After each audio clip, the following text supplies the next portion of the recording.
Good afternoon, ladies and gentlemen, and welcome to the C.H. Robinson Fourth Quarter 2025 conference call. At this time, all participants are in a listen-only mode. Following the company's prepared remarks, we will open the line for a live question-and-answer session. To ask a question, please press star one on your telephone. If anyone needs assistance at any time during the conference, please press star zero. As a reminder, this conference is being recorded Wednesday, January 28th, 2026. I would now like to turn the conference over to Chuck Ives, Senior Director of Investor Relations. Thank you, Operator, and good afternoon, everyone. On the call with me today is Dave Bozeman, our President and Chief Executive Officer, Michael Castagnetto, our President of North American Surface Transportation, Arun Rajan, our Chief Strategy and Innovation Officer, and Damon Lee, our Chief Financial Officer. I'd like to remind you that our remarks today contain forward-looking statements. Slide 2 in today's presentation lists factors that could cause our actual results to differ from management's expectations. Our earnings presentation slides are supplemental to our earnings release and can be found in the investor section of our website at investor.chrobinson.com. Today's remarks also contain non-GAAP measures, and reconciliations of those measures to GAAP measures are included in the presentation. With that, I'll turn the call over to Dave. Thank you, Chuck. Good afternoon, everyone, and thank you for joining us today. Over the past year, we've consistently said that we're not immune to macroeconomic conditions, but that we are managing them better than we have in the past.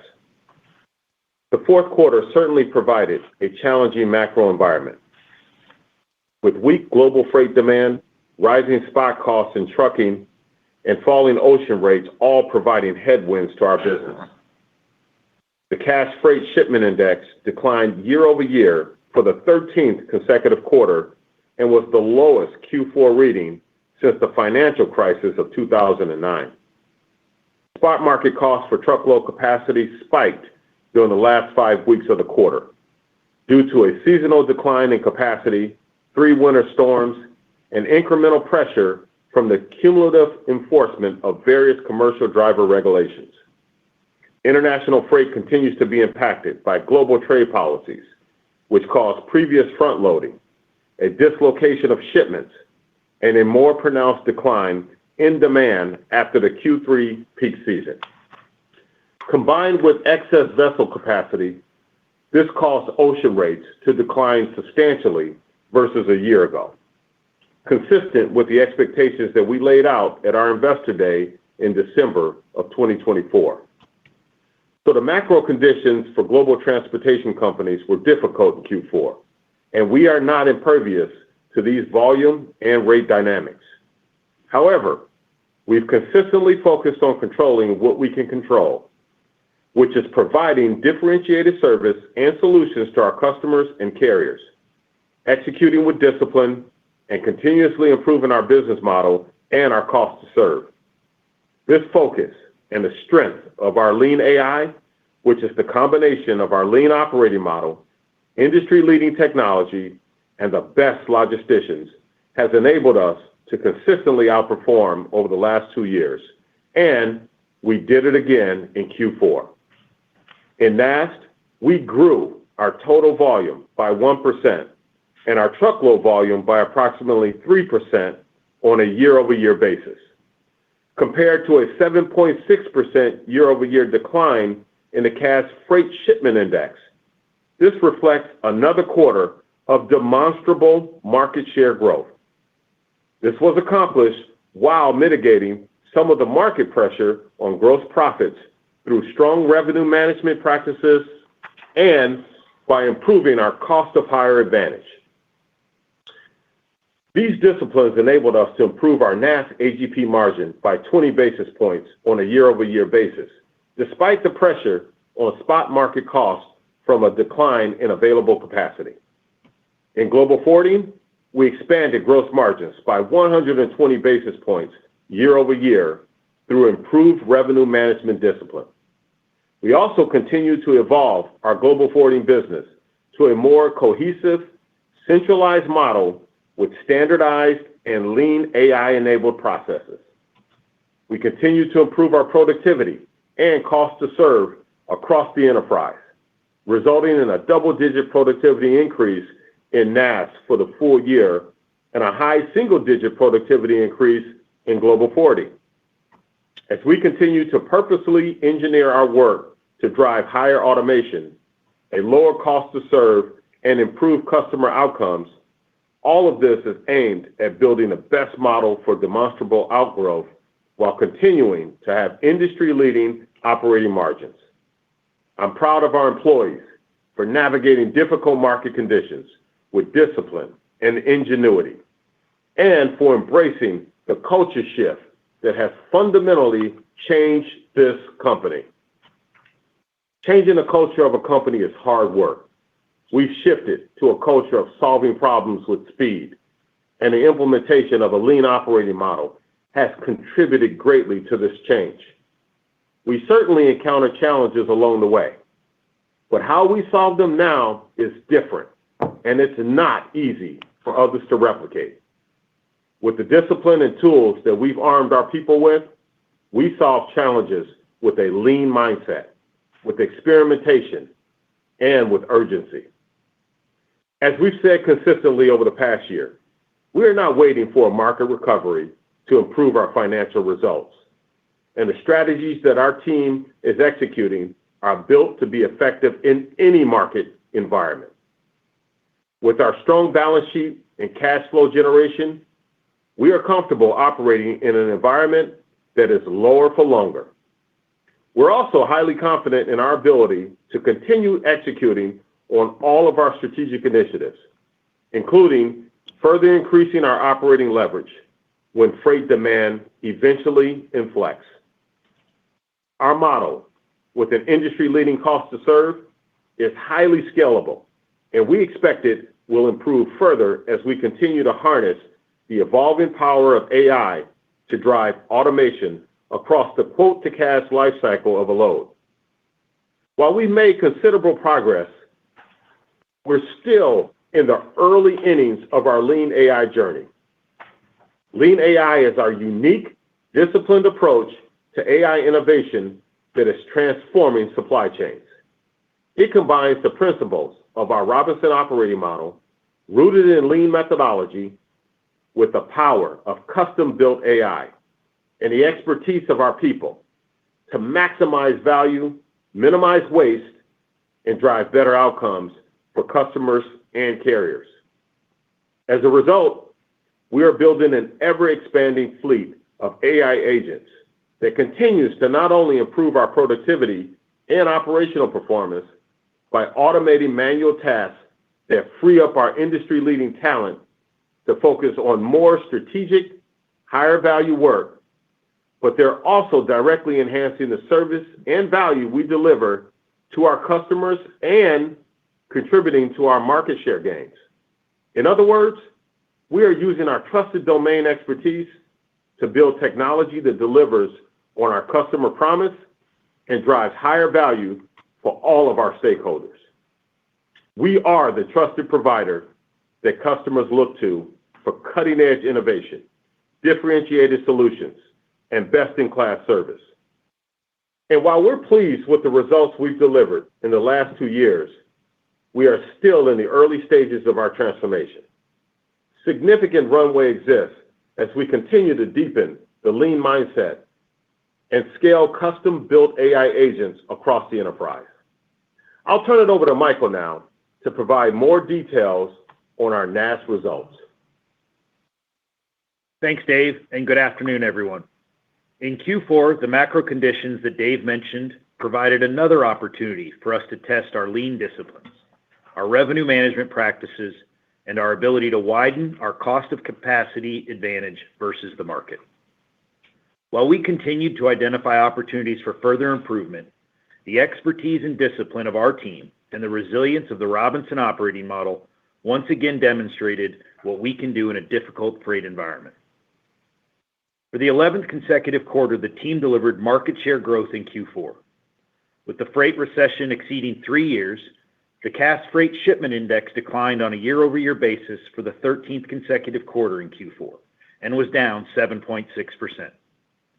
In contrast, our combined truckload and LTL volume delivered positive growth of approximately 1% year-over-year.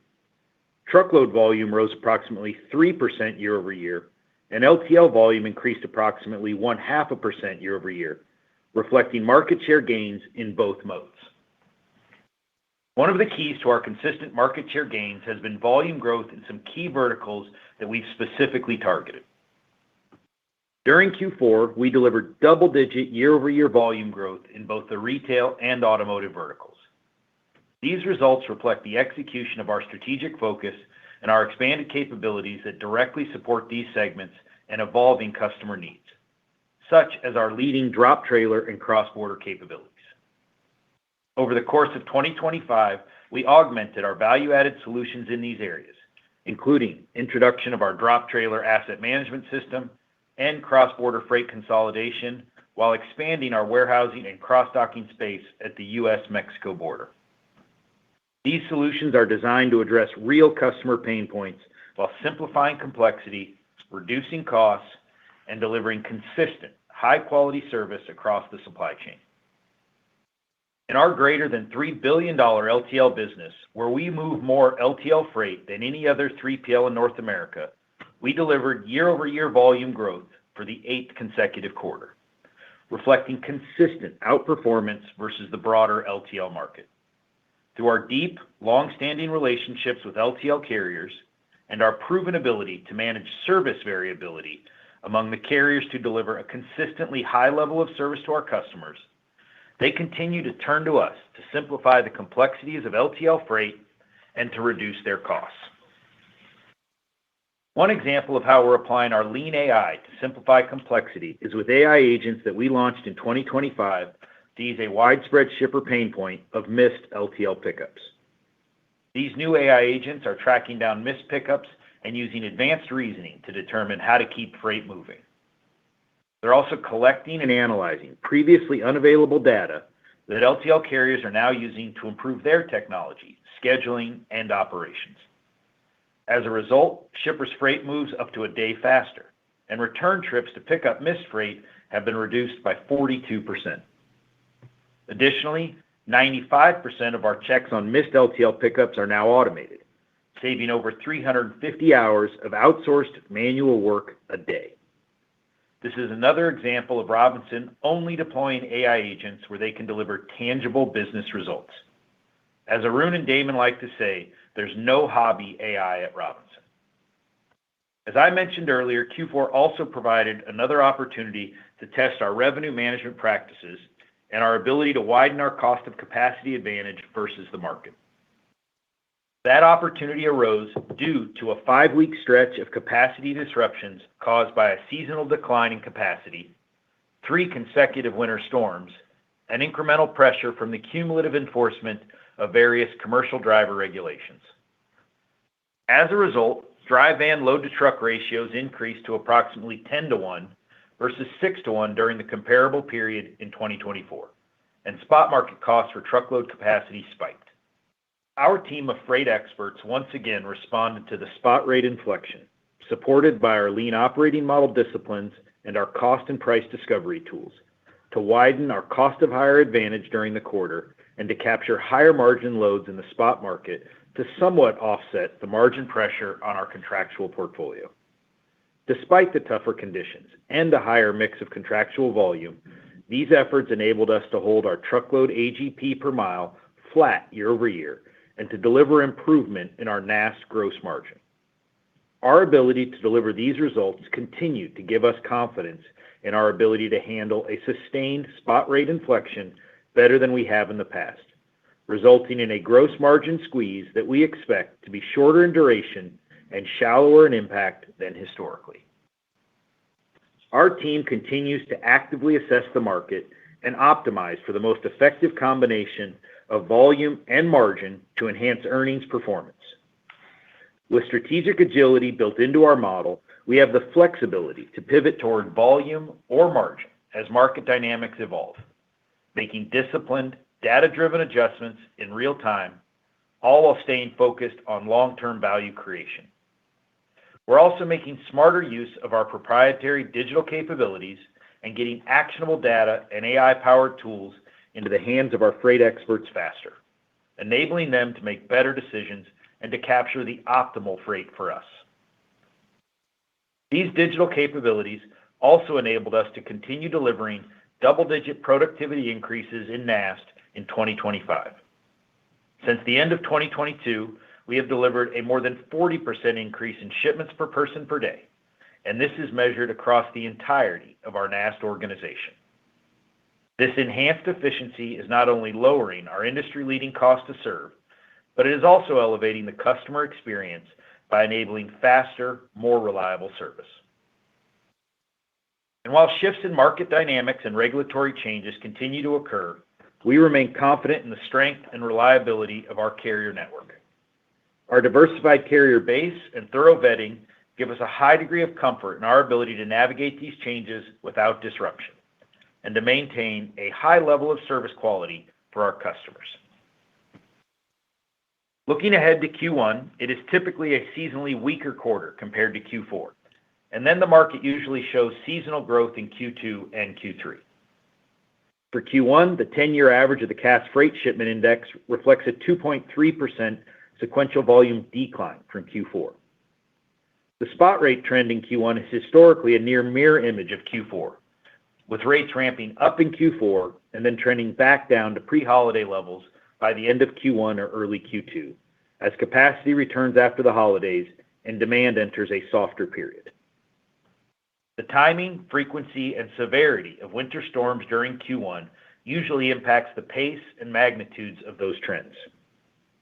There is less elasticity in the supply of capacity, and market events now cause more dramatic changes in spot rates, and the cost pressures that we experienced in December have carried into January. As Dave said in his opening comments, we'll remain focused on what we can control, regardless of market conditions, and we will continue to deliver industry-leading solutions and flexibility that only a scaled broker can provide to customers and carriers. Our people and their unmatched expertise enable us to deliver exceptional service, greater value, and they are relentlessly driving improved results. I'm proud of our 2025 results and proud of our team that continues to learn and improve. With much more runway for improvement in front of us, we're still in the early innings of our transformation journey. With that, I'll turn it over to Arun to provide an update on the innovation we're delivering to strengthen our customer and carrier experience and improve our gross margin and operating leverage. Thanks, Michael, and good afternoon, everyone.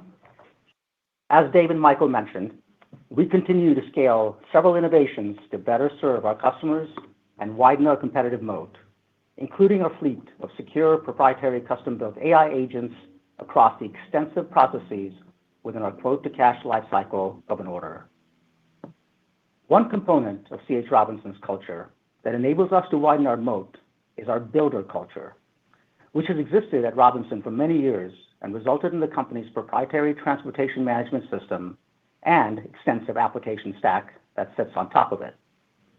This builder culture has honed the company's skills around the fundamentals of engineering, data science, infrastructure, security, and privacy, and we have an in-house team of more than 450 engineers and data scientists that effectively and efficiently build fit-for-purpose AI agents.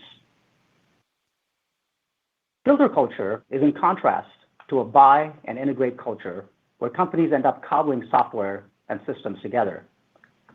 Companies with a strong builder culture, such as the tech companies that I came from, Travelocity, Zappos, and Amazon, had a strategy of owning the technology and building it, and this is our strategy as well.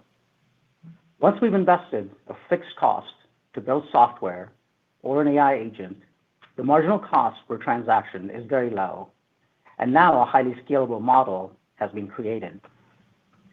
As we scale our AI solutions, the primary incremental cost is just the cost of AI tokens versus paying by the transaction to a software-as-a-service provider, and the cost per token has declined significantly due to the tremendous competition in this space. So owning the technology and engineering it in such a way that we have a scalable model is a critical component to widening our moat. Our build model is also important from a speed of implementation perspective. If a company is using multiple third-party providers to create and implement AI agents, they are beholden to that external provider who doesn't know the business as well. With our builder culture, we're leveraging the vast domain expertise of our in-house team that has engineered our technology landscape and has a deep understanding of our industry. We own and control the code, and we own the application layer because we're building our own AI agents. We therefore have more control over the implementation process and the speed of integrating those agents with our proprietary technology landscape. That faster speed to ideate, build, operationalize, and scale our AI agents is a differentiator and is showing up in our outperformance. The difference at Robinson is our industry-leading technology is combined with our lean AI operating model, and we expect that our in-house team with deep domain expertise will enable us to sustainably build and implement our proprietary AI innovations in a disciplined, cost-effective way that maximizes the return on our tech investments.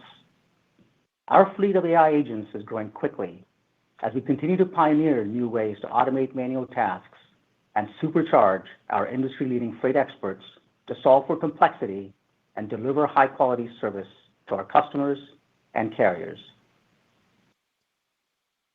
We continue to leverage and scale the use of agentic AI to power new capabilities that are backed by our unmatched data and scale, and we are continuing to disrupt from within. Agentic AI's advanced reasoning capabilities are allowing us to unlock previously trapped value in unstructured data, such as phone calls, emails, and tribal knowledge, through its ability to understand context and make real-time decisions.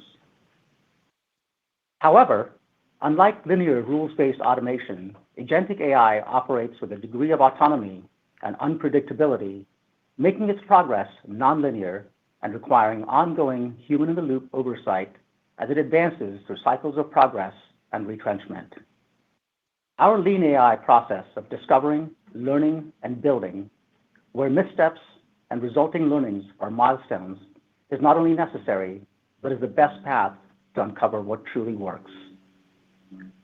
Continued improvements of our service through cost-efficient AI task agents that listen, learn, and act all day, every day, enables us to deliver fast, accurate, and personalized service at scale and in any market. All of these innovations are delivering on three items that are key to our strategy. The first is providing a superior customer and carrier experience to elevate our service offering and drive market share growth. The second is responding more surgically and faster than ever to dynamic market conditions by performing more frequent algorithmic price and cost discovery, which, along with our operating model rigor and our revenue management practices, is contributing to the gross margin improvement that we're delivering.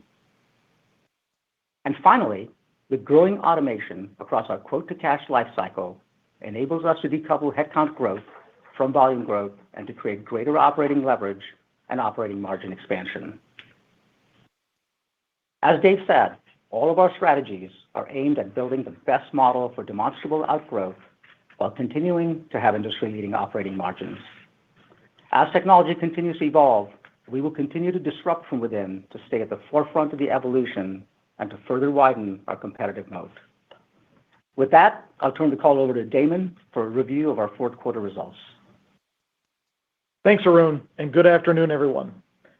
As you have heard, we delivered another quarter of disciplined execution as we further advanced our focused strategic initiatives aimed at market share growth, continued optimization of adjusted gross profit or AGP, disciplined cost management, and further productivity gains, all supported by our lean AI operating model.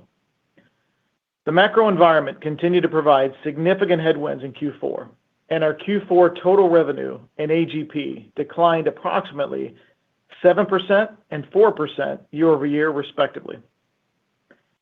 The AGP decline was driven by a 13% year-over-year decline in Global Forwarding's AGP, which was primarily due to a significant drop in ocean rates, driven by a market imbalance from declining demand and growing vessel capacity. The February 2025 sale of our Europe surface transportation business also contributed to the decrease in AGP and was partially offset by a 2% increase in NAST AGP. On a monthly basis, compared to Q4 of last year, our total company AGP per business day was down 5% in October, up 6% in November, and down 12% in December. This was primarily driven by lower ocean rates, which caused Q4 ocean AGP per shipment to decline 15.2% year-over-year, and this was most pronounced in December. In the face of those headwinds, we continued our track record of outperformance. Turning to expenses, Q4 personnel expenses were $337 million, including $15.2 million of restructuring charges related to workforce reductions. Excluding restructuring charges in 2025 and 2024, our Q4 personnel expenses were $321.8 million, down $28.8 million, or 8.2%, due to our continued productivity and cost optimization efforts and the divestiture of our Europe surface transportation business. Our average headcount was down 12.9% year-over-year in Q4 and was down 3.8% sequentially, illustrating how we continue to decouple headcount growth from volume growth and optimize our organizational structure. Our Q4 SG&A expenses totaled $138.7 million, excluding $0.9 million of other restructuring charges in 2025 and a $3.1 million net benefit in 2024, primarily related to the divestiture of our Europe surface transportation business. SG&A expenses were down $11.8 million, or 7.9% year-over-year, due to cost optimization efforts.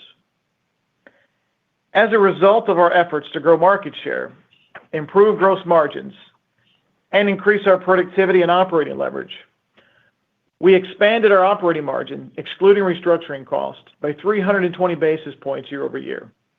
Despite the considerably tougher macro conditions for truck brokerage, NAST expanded their operating margin, excluding restructuring costs, by 310 basis points year-over-year.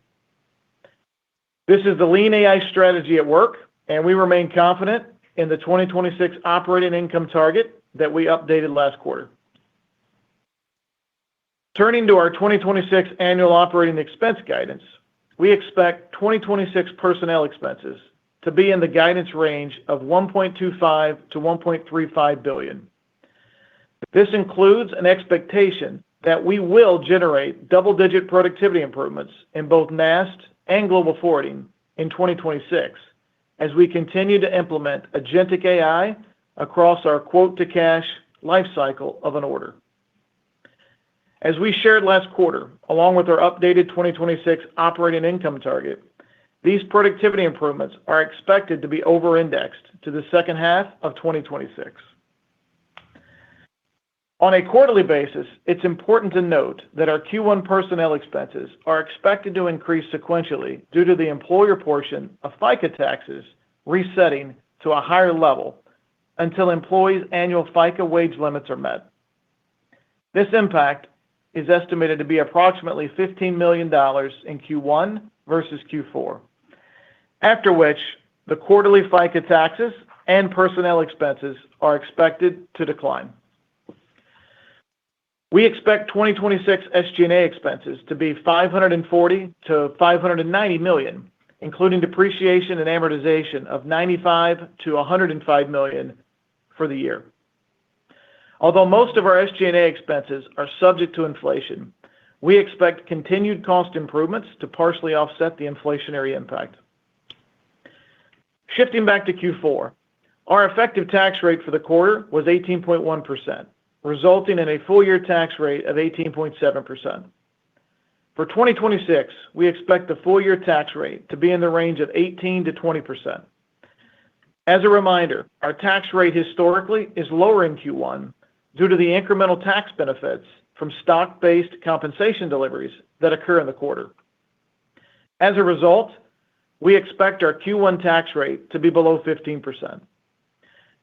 Our capital expenditures were $15.7 million during the quarter, bringing our 2025 total to $70.5 million. For 2026, we expect our full-year capital expenditures to be $75 to $85 million.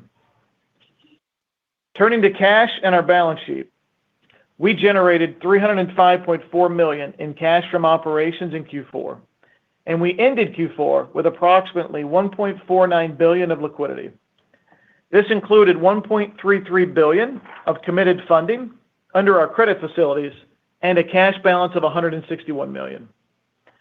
Our net debt to EBITDA leverage at the end of Q4 was 1.03 times, down from 1.17 times at the end of Q3. This financial strength is a key differentiator in our industry, giving us the ability to continue investing through the bottom of the freight cycle to further enhance our capabilities and to return capital to our shareholders. While our capital allocation strategy remains grounded in maintaining an investment-grade credit rating, our financial strength and improved leverage ratio enabled us to return approximately $207.7 million of cash to shareholders in Q4 through $133.3 million of share repurchases and $74.3 million of dividends. Through the disciplined execution of our strategy, with our lean operating model and AI innovation at its core, Q4's results further validate the lean AI transformation underway at C.H. Robinson. I have been part of significant transformations in my career, most recently at General Electric. What we're doing at Robinson is carving a similar path, and I'm extremely proud of the progress we have made. And as we've said, we are still in the early innings of our transformation.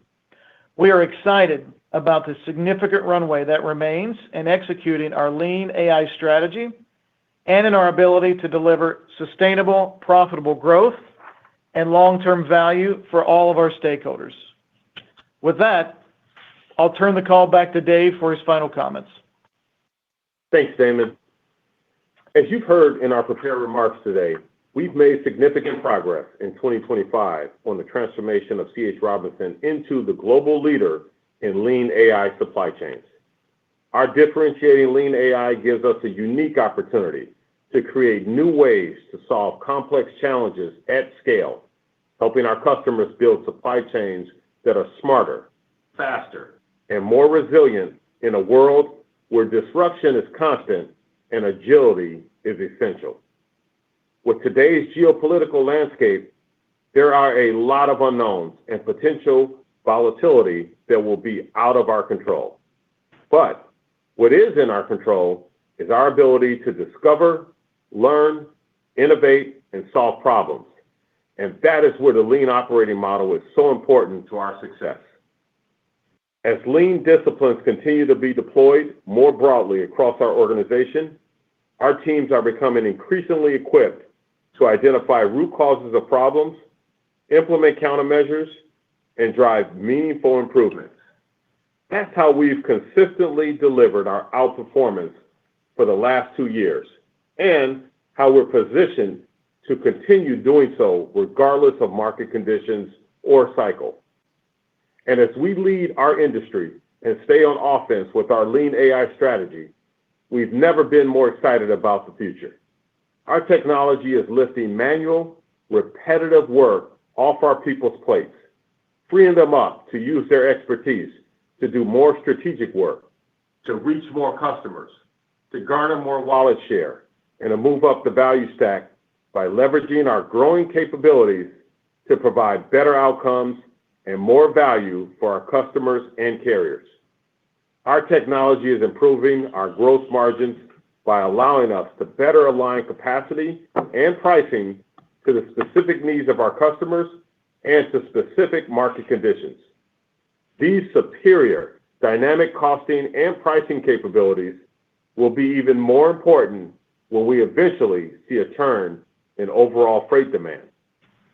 And our technology is augmenting our evergreen productivity initiatives and improving our industry-leading cost to serve. I want to thank our people for their relentless efforts throughout 2025 to provide exceptional service to our customers and carriers, for embracing the Robinson operating model and continuing to execute with discipline. We've reinvigorated a winning culture, and we're getting our swagger back, but we're nowhere near done. We are the new disruptor. We will continue to lead with purpose and move with urgency, and we expect to drive sustainable outperformance across market cycles. You've heard us say that we expect the next 2 years to be more exciting than the last 2 years, and the last 2 years have been pretty damn exciting. That concludes our prepared remarks. I'll turn it back to the operator now for the Q&A portion of the call. Thank you. As a reminder, to ask a question, please press star one on your telephone keypad. The first question comes from Tom Wadewitz with UBS. You may proceed with your question. Yeah, great. Thank you, and congratulations on the results against a pretty tough market backdrop. I wanted to, I think from Damon, maybe I wanted to see if you could give a little more perspective on first quarter. I think the progression through by month with AGP growth, it showed more pressure in December. I guess that's unsurprising. You commented on ocean and obviously spot rates up in truck, but how should we think about the kind of net revenue growth in or adjusted gross profit growth in first quarter, and just to shape that a little better? And then I wanted to give you one other. I think we're pretty optimistic on what you can do in kind of 2027. I know that's looking a lot further, but you look at ways to get a stronger market for truckload pricing and volume growth. Do you think you can kind of overshoot meaningfully on that operating margin target in NAST? I mean, can you get to like a mid-40s number against a strong backdrop? Or is that something where you really want to kind of, just not let it get too high and do a lot more on the volume side? So I guess two different time frames, but thank you for the time. Yep. Thanks for the question and the comments, Tom. So look, as it relates to progression from Q4 to Q1, I mean, as you noted, I mean, December was a challenging month for the market. And certainly, we weren't immune to those pressures. What I would say as you think about December going into Q1 is certainly December was heavily impacted by global forwarding and the ocean rate normalization that we've been talking about for quite a while. If you remember back in Q3, when we gave our 2026 operating target update, and we called it out on our waterfall, we mentioned that ocean rates were continuing to normalize. Certainly Q3 was a heavy normalization quarter that continued into Q4, and we expect that to continue into Q1 as well, as we've highlighted as part of our path to $6 EPS with no market growth. So certainly December as a standalone month, heavily influenced by ocean rates. I mean, it was clearly the number one driver for what you see in that December result there. Just specifically for Q1, and as you know, we don't give guidance, so I'll keep my comments fairly elevated here. Certainly the spot rate cost pressure that we saw in December certainly did carry over to January, right? So that wasn't a Thanksgiving to end of year event, right? That cost pressure did carry over to January. But our commitment in Q1 is to continue to demonstrate the outperformance, continue to demonstrate the execution of our strategy, and continue to use the tools like revenue management that's at our disposal to continue to drive out performance, both on the top line and the bottom line in Q1. Q1, starting out a little challenging, but Q4 ended a little challenging, and you saw the results we delivered. So we feel confident we'll continue to over-deliver and execute our strategy in Q1. As it relates to your broader question around the future, specifically 2027, we won't go quite as far as giving guidance there.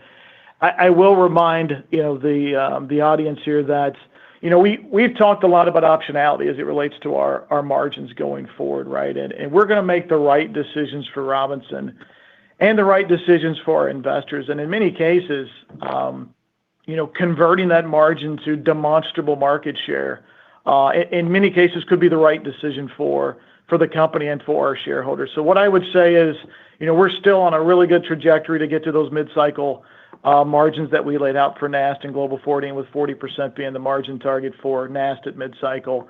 still on a very good trajectory to get to that target. Once we get beyond that target, we'll make an earnings growth and a quality of earnings growth decision on whether we continue to expand margins at that point or whether we reinvest that into demonstrable growth.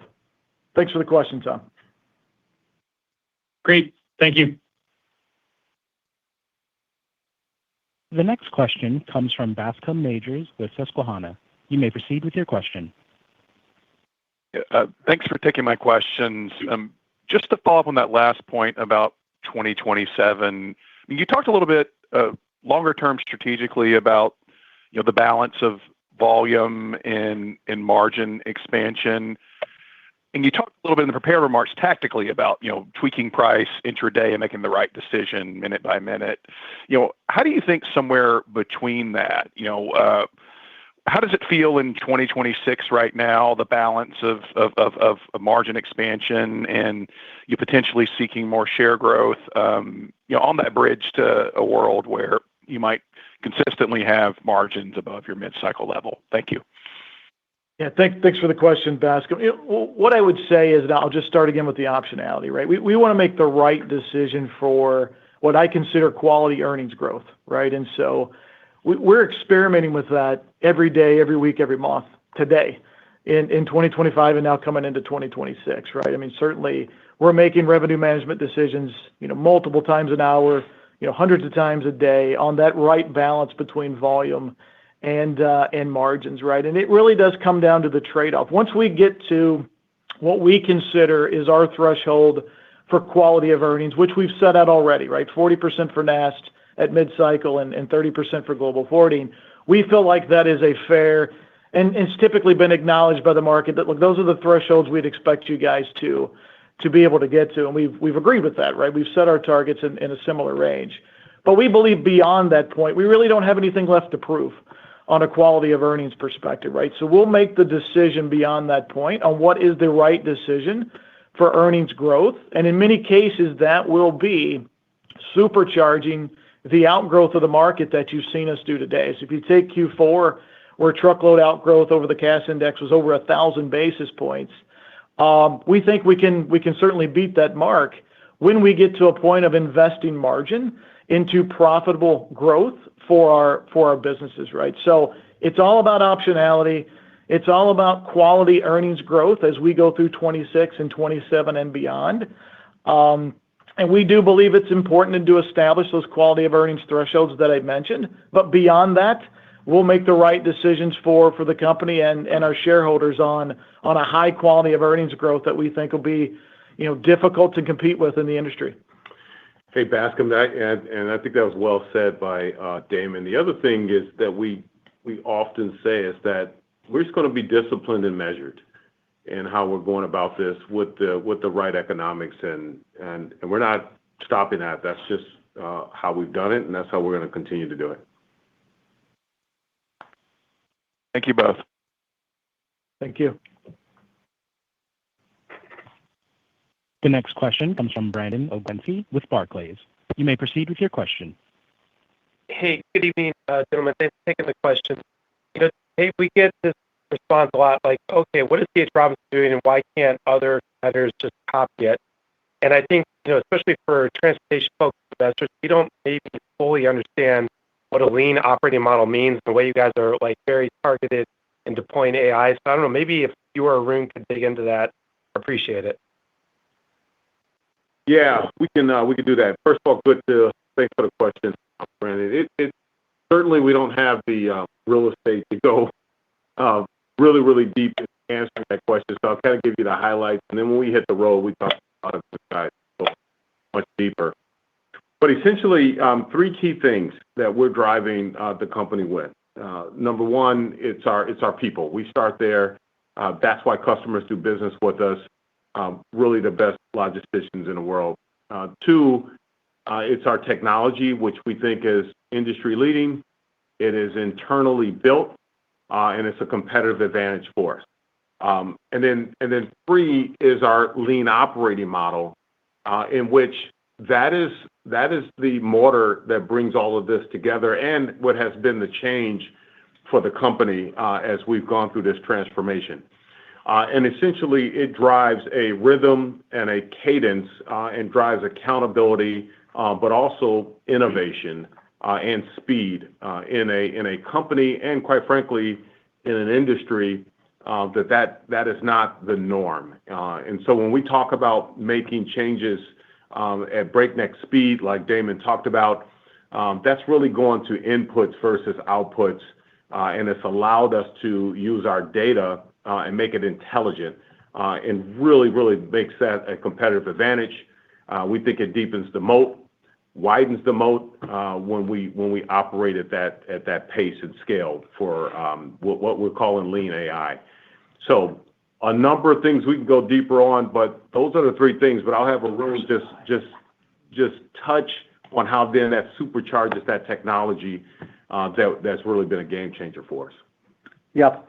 So just adding to Dave's comments on the technology side, I talked about our builder culture, and we're a company that builds software. We're an engineering culture. We build software. So there's a couple of things that are super important in that. When the operating model connects our strategy and our technology, and then we build towards that, we have this massive advantage. And so by being a builder culture, we don't rely on third-party software vendors, as an example, to get our work done. Obviously, we depend on Microsoft as a hyperscaler, but in terms of we don't have to buy software from third parties and cobble them together, which I've seen other companies do, and that is expensive and it takes a long time. The builder culture is also driven by domain experts. Our engineers have been at this company for a long time, and they understand this industry really well. So in terms of speed that both Dave and Damon just talked about, we get incredible speed with this builder culture and this domain knowledge that sits in-house.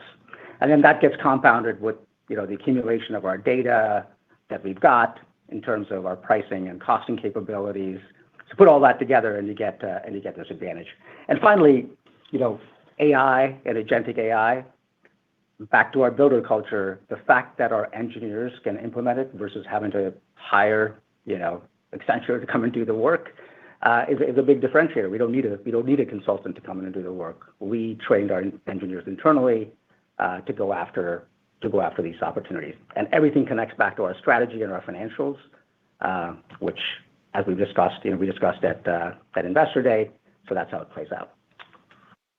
And Brandon, just putting a period on that, we do have the experience within the team now on doing lean transformations. You ask what's the difference. It's not easy to do this. It takes discipline. You have to be measured, and you really have to lead from the top to do this. That is something that this industry has not really done, but we don't own that. We didn't create AI. We didn't create lean. We didn't do any of that, but we do execute, I think, at a high level with that, and there's a long way for us to go. So a lot more from what you've seen so far. Thank you both. The next question comes from Jonathan Chappell with Evercore ISI. You may proceed with your question. Thank you. Good afternoon. Michael, Brandon covered one of the bigger long-term questions we get. Shifting to one of the shorter-term ones, I think there's a lot of confusion about how this cycle could be different for a broker. You mentioned in your commentary shorter and probably less painful margin squeeze at the early part of the cycle. But I guess if there's any way to give any tangible evidence or any way to kind of explain why it would be shorter and maybe less painful this time around, either using some examples from what you've implemented in the last 2 years or anything else that can help us put a pin on it.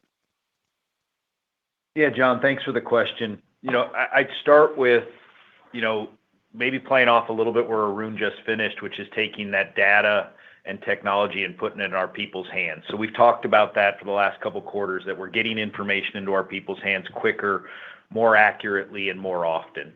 And that really showed up in Q4 in our cost of hire advantage and how we performed versus the market in what was a difficult period.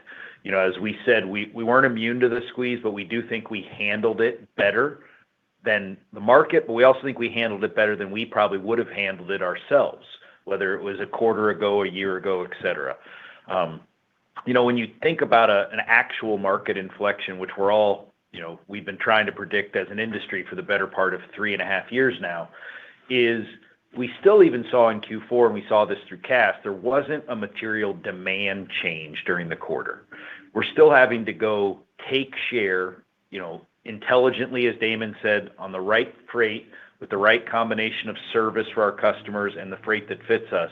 The real question is in the inflection is, what does the demand signal look like?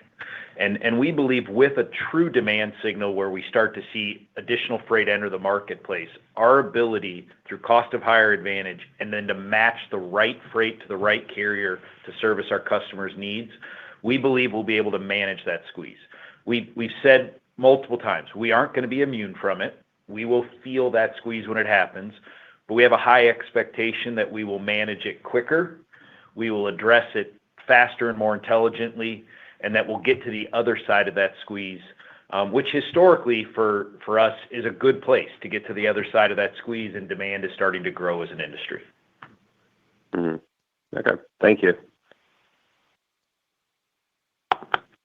The next question comes from Reed Seay with Stephens. You may proceed with your question. Hey, guys. Thanks for taking my question. Obviously, you've made strides here with the technology that you've been implementing and the headcount reductions that you've continued to make.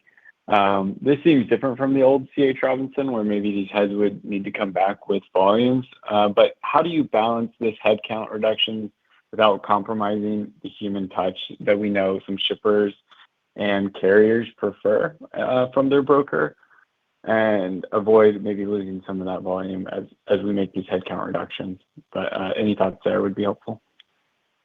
Hey, Reed, this is Dave. Just real quick, thanks for the question. I'm going to start, but we need to double-click on what you're asking here, so the guys will jump in. I'll just start with, the way we look at that is we don't start and have headcount. There's not a headcount KPI at Robinson. That's just not the way that we operate the business, because we engineer the business. And again, the output might be a shift in our headcount, because again, we are shifting to more customer focus. That order to cash process, which has a lot of friction, a lot of entry-level headcount on that. We're automating that. And for some of that, we're not backfilling, and that's something that we're shifting out of. But we just don't look at it in the traditional fashion of cutting at a % for a headcount. That's just not how we operate the business. So I just wanted to set that structure up first, and then we can double-click on where I think you're getting at in your question. Yeah, Reed, I'll add a little color and then ultimately let Michael wrap this up, since we've had significant benefit in our NAST business to date. I think just to pivot from what Dave was saying there, if you think about how we've generated the productivity that we've generated, how we've generated the results we have fundamentally changed the processes, right? So this isn't asking people to work harder. This isn't hoping that we can do something when volume returns. A process which used to be a heavy human touch process before is now a light human touch process today. The process itself has fundamentally changed. The technology allows us to scale at a very large magnitude. And so it's really not even a question on if we add headcount back to these processes when volume returns. The question is, there's no reason to, right? The process has fundamentally changed, where that it no longer requires human scale when the process when the volume returns, right? So I would say think about it in terms of a process through our lean operating model and our technology that is just fundamentally different than it was kind of pre the journey that Robinson's on. Take the example we give often around our request for freight quote operation, right? Previously, we were only getting to 60% of those requests. Today, we get to 100%. Previously, it was taking a cycle time of 17 to 20 minutes. Today, it takes less than 32 seconds, right? That process has fundamentally changed, right? So if today we're doing 600,000 requests for freight quotes and it goes to 6 million, we don't have to add anyone back to the process to manage that inflection in volume, because the technology can absorb that scale, right? That process has fundamentally changed. That's just one example. But think about that across the 30 agents plus that we've operationalized at scale at Robinson. And I think that'll just give you a little bit of the color on why it's different, right? It's not about working harder or asking people to work harder. The processes themselves have fundamentally changed. And so therefore the human input that would have been required 4, 5, 6 years ago when an inflection may happen is just no longer required today. Michael, add some color there. Yeah. So Reed, the one thing I will agree with you on though is the importance of relationships in our business and connecting with customers and connecting with them where we deliver the highest value. And so our focus has been to increase and improve the customer-facing roles and experience, our carrier-facing roles and experience. We were very public about our reinvestment into SMB and adding folks in that space. But we do believe there are continue to be more opportunities for us to take away tasks that are not maybe driving the higher value or higher return for our customers as we work to provide supply chain solutions. You know, we had a press release just this week on our LTL missed pickup agent. And so that's, you know, we said in the release 350 hours a day of human work that was done just to follow up on missed pickups. Well, that's an example of, you know, we won't have to have humans doing that in the future, but it's not really a high value concept in terms of do we need somebody doing that role. The relationship is now our people will get that information more accurately. They're going to get it quicker, and they're going to be able to call their customers and talk to them about a solution to a pickup that maybe was missed, and what are we going to do about it? How do we fix this for the next time? So really think it's a great question, but I think there's a really good blend going on between meeting what you described and how we're accomplishing it.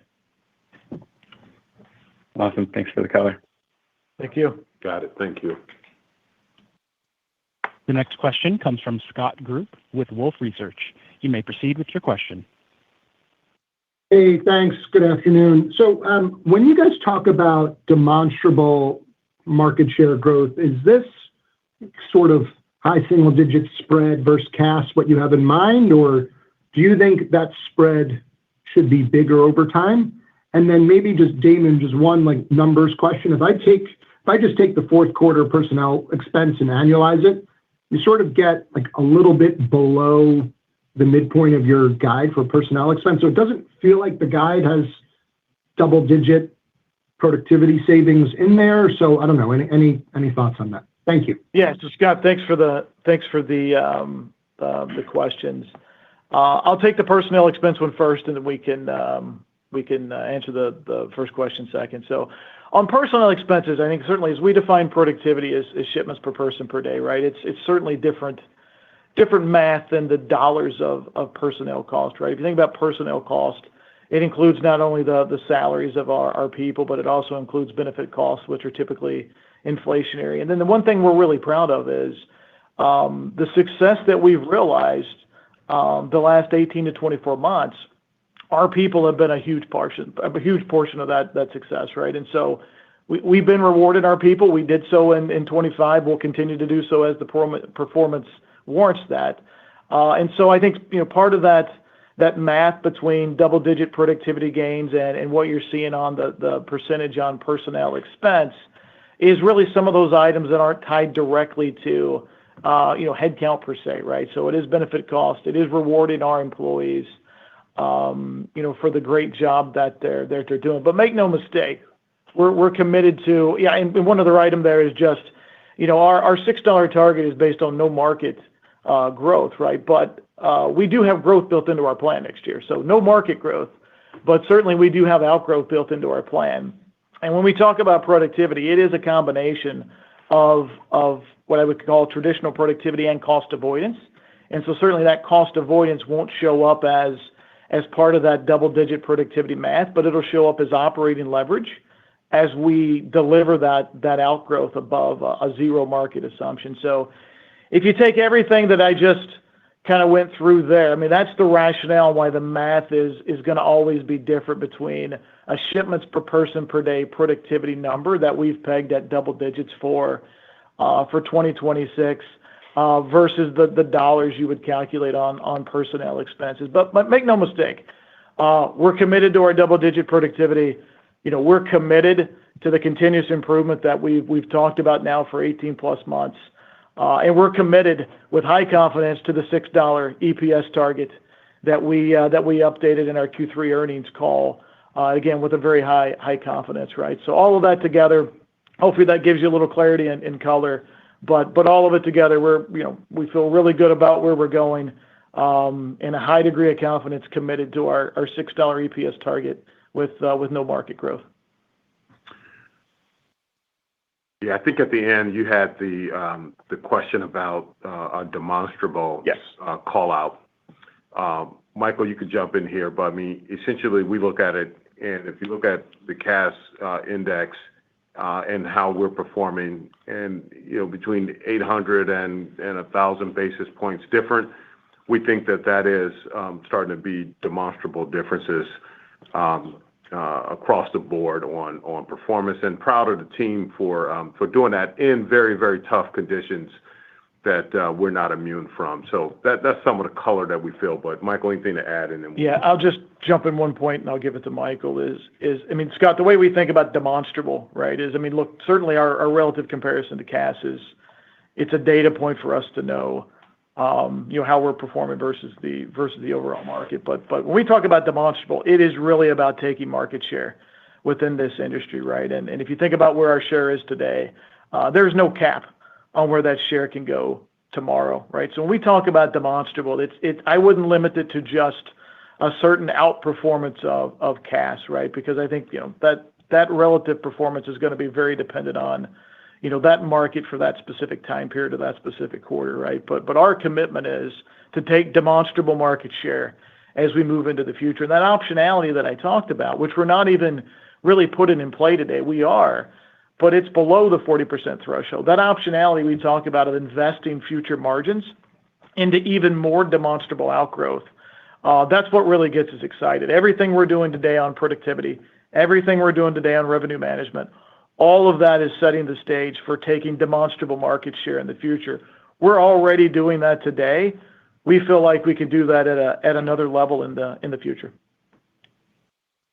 Yeah, I think, Damon, you covered it. Only thing I'd add is we're very cognizant of outperformance within the conditions of the current business that's the right return for our customers, our carriers, and our shareholders.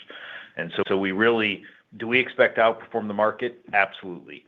The level of that outperformance will be driven by that combination of what's the right mix for those three stakeholders at that time. That's right. As supported by our strategy, right? Scott, if you remember, our strategy is to outgrow our end markets and expand our operating margins. What Michael just walked through is there's always going to be some level of governor on our outgrowth, right? We don't want bad freight, right? We only want good freight, and certainly we use our margins to dictate that decision.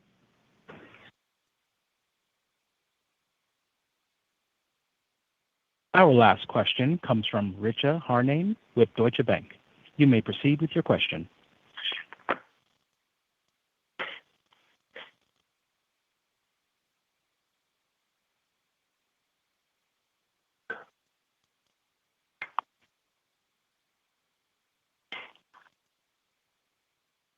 This now